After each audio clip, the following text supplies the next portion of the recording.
حضور سرور عالم صلی اللہ علیہ وسلم نے اس بندے کا ذکر ارشاد فرمایا کہ جو کسی کو پیٹ بھر کر کھانا کھلاتا ہے. فرمایا ومن اشبع صائما، کہ جو شخص کسی روزہ دار کو پیٹ بھر کر کھانا کھلاتا ہے، اس کا پیٹ سیر کرواتا ہے، نبی کریم صلی اللہ علیہ وسلم نے فرمایا سقاہ اللہ من حوضی، اللہ رب العزت اس کو میرے حوض کوثر سے جام پلوائے گا. جب قیامت کا دن ہوگا نفسا نفسی کا عالم ہوگا، اور یہ یاد رکھیں کہ جب قیامت کا دن ہوگا تو اس دن کسی کو بھوک نہیں لگے گی، اس دن پیاس کا غلبہ ہوگا،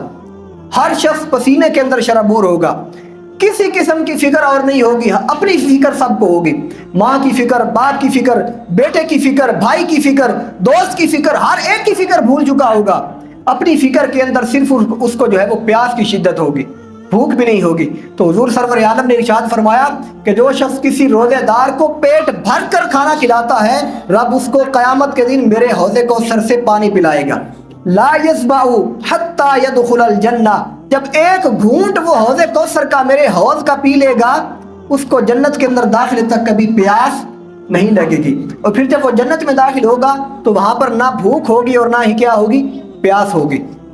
وہاں بھوک اور پیاس نہیں ہوگی، وہاں پر انسان جو چاہے گا اس کے باوجود رب اس کے سامنے جو ہے وہ حاضر کر دے گا. تو نبی کریم صلی اللہ علیہ وآلہ وسلم نے فرمایا کہ جو شخص کسی کو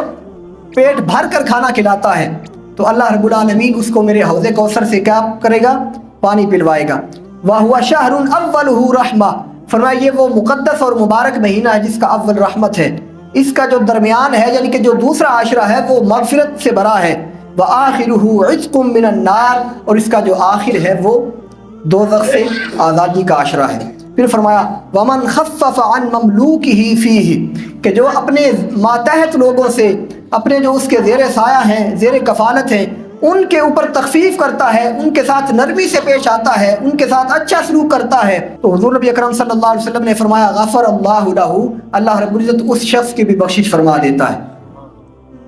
وَآتَقَهُ مِنَ النَّارِ، اور اللہ رب العالمین اس کو دوزخ سے بھی آزاد فرما دیتا ہے. تو یہ ساری جو چیزیں ہیں جو ایک حدیث پاک تھی، اس تمام حدیث پاک کے اندر جو ہمارے لیے سبق ہے وہ مواخات کا درس ہے، محبت کا درس ہے. حضور نبی رحمت صلی اللہ علیہ وسلم نے جو تعلیمات ہمارے لیے چھوڑی ہیں اس ماہ مقدس کے حوالے سے، وہ یہی ہے کہ اس ماہ مقدس میں اپنی فکر نہیں کرنی بلکہ دوسروں کی بھی فکر کرنی ہے، دوسرے اپنے بھائیوں کا بھی خیال رکھنا ہے، اور جو تمہارے زیر سایہ ہیں، تمہارے تحت ہیں، ماتحت لوگ ہیں، تمہارے نوکر چاکر ہیں، غلام ہیں، ان کا بھی خیال رکھنا ہے، ان کے اوپر زیادہ بوجھ اس ماہ مقدس کے اندر نہیں ڈالنا. اور ایک حدیث پاک کے اندر آتا ہے کہ نبی کریم صلی اللہ علیہ وآلہ وسلم اس ماہ مقدس کے اندر قیدیوں کو بھی آزاد فرما دیا کرتے تھے، اور ہر سائل جو مانگنے آتا تھا حضور سرور عالم صلی اللہ علیہ وسلم ہر سائل کو عطا فرما دیتے تھے.